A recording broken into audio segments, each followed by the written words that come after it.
Hello, my name is Branton Kenton Dorr. I'm 63 years old, married and live in Christchurch, New Zealand. I'm here today to share with you evidence hidden for thousands of years that there is just one single cause to our troubles. It does not matter what these troubles are. It can be the bad back or relationship difficulties. It can be a global health scare or inflation.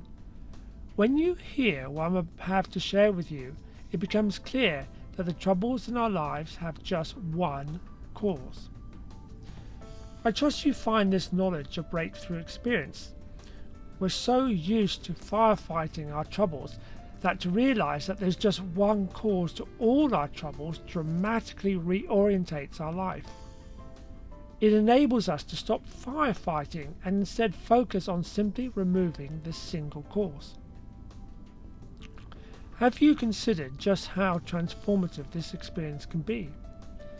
Can you remember what it feels like to have the sensation of profound peace? What will you do with all those hours of free time you currently spend dealing with all your troubles? But be warned, as we go through the evidence, do not be surprised if your first response is disbelief. There is a reason why this knowledge has been hidden for thousands of years and remains so for many millions of men and women. As we progress, I will reveal this reason to you as well. It may help the rational mind comprehend what I'm about to share with you if we remember that what I'm about to say is science. The evidence I provide in this video is primarily based on the work of Yale and Princeton University researcher Julian Jaynes. James's work is science because his hypothesis can be disproved. For anything to stand as science, it must be able to be falsifiable. For example, James's theory of the appearance of demons after 1500 BC is falsifiable if evidence came forward that people were troubled by demons and the afflictions they bring before this time. So what I'm about to share with you is science based on evidence. It's not just hearsay or conjecture like many things today. Knowing we're dealing with science can help with any disbelief you may have. I encourage you to read Jaynes for yourself in order to learn more. With this understanding, the first great relief from what I'm going to share with you is the realization that men and women have not always been afflicted with troubles as we are now. In other words, contrary to what many men and women continue to believe, trouble is not hardwired into our makeup.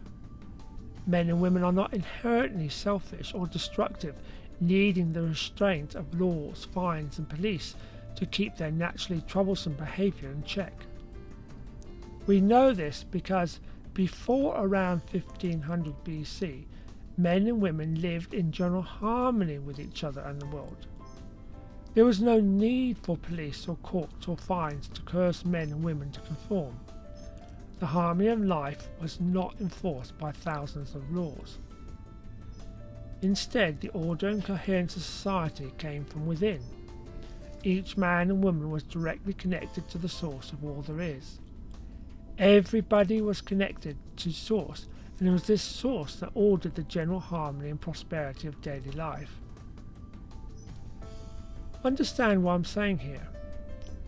Until 3,500 years ago, men and women were content and lived in general peace and harmony. This came from their direct connection to the source of all there is. It was this connection to source that provided peace and gave meaning and coherence to their lives.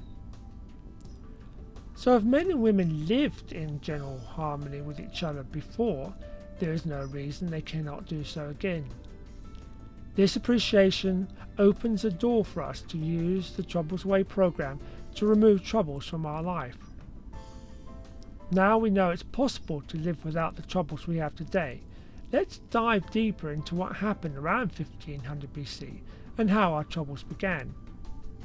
As an example of this direct connection to source, here is a carving of King Hammurabi of Babylon, who reigned between 1792 and 1750 BC.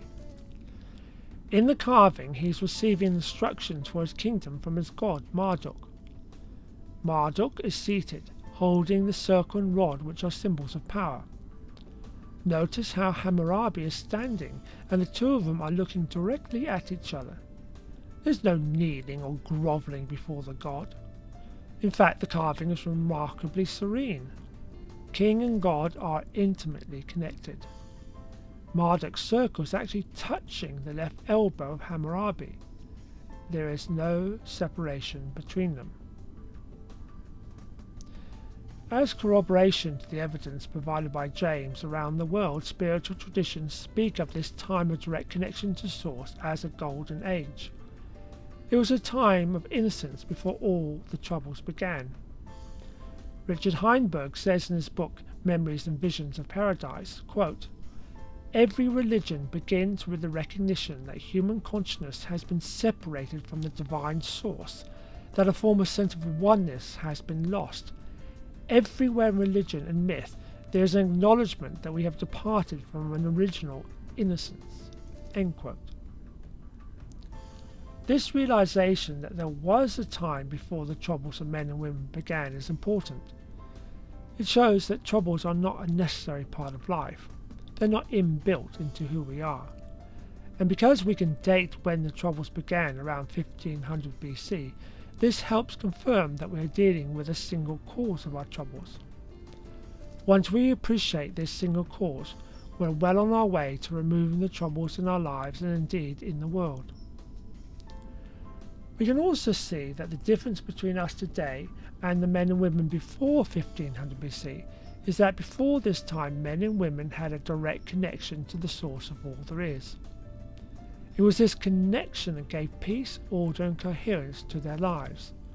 It was this connection that enabled society to function without police, courts and jails. Everyone knew what they were doing because they were directly connected to the intelligence of this source that guided their lives. Now, another way of describing this time is to say that men and women were not yet conscious as we are today. What do I mean by this? Think for a moment what you would wear to a fancy dinner. Imagine what you'd say if you met one of your favourite celebrities. What would you do if one of them asked you to dance? Your ability to think the things I just mentioned comes from the fact that we all have an internal space, our imaginations, where we can dream about these things, try out various dress options and rehearse what we're going to say. Before 1500 BC, men and women could not do this. For them there was no imaginative space for them to plan what they'd say if they met Tom Cruise. In other words, they were not self-aware of themselves as we are today.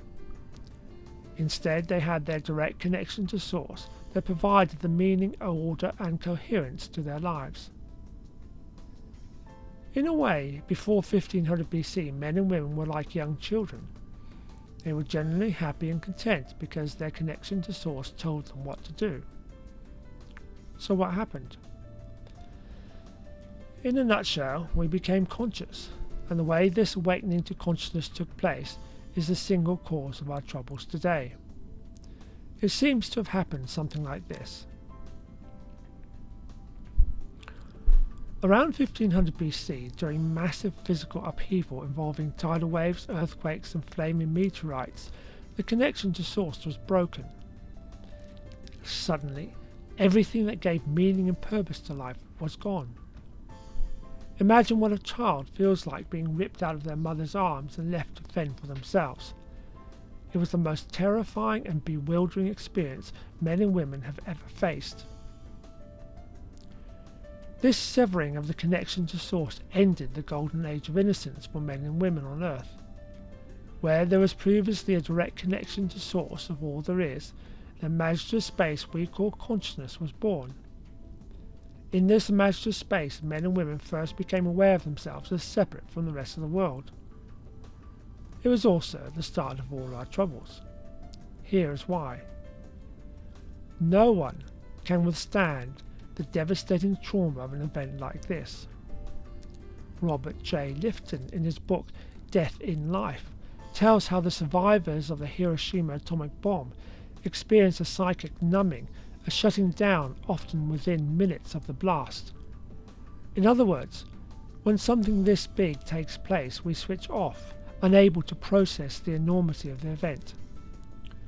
So around 1500 BC, men and women for the first time became conscious of themselves as separate from source, and this event provoked a terror, grief, loss and despair too painful to feel. So what did we do? We did the only thing we could do at the time: bury our feelings in the cupboard of the unconscious until the time came when we could process them. Are you beginning to see why what I'm sharing with you has remained hidden for thousands of years? Around 1500 BC, all men and women experienced physical and internal events that were catastrophic in every sense of the word. So we forgot. We entered a collective amnesia. Indeed, the purpose of many of the fictions we accept today, such as the theory of evolution or black holes, are designed to keep us in amnesia about what really took place in our past. They're designed to paint a picture of our past where things like physical cataclysms cannot have happened. As the Greek philosopher Plato comments in Book 3 of his Laws, quote, "At any rate, they seem to have been strangely forgetful of the catastrophe."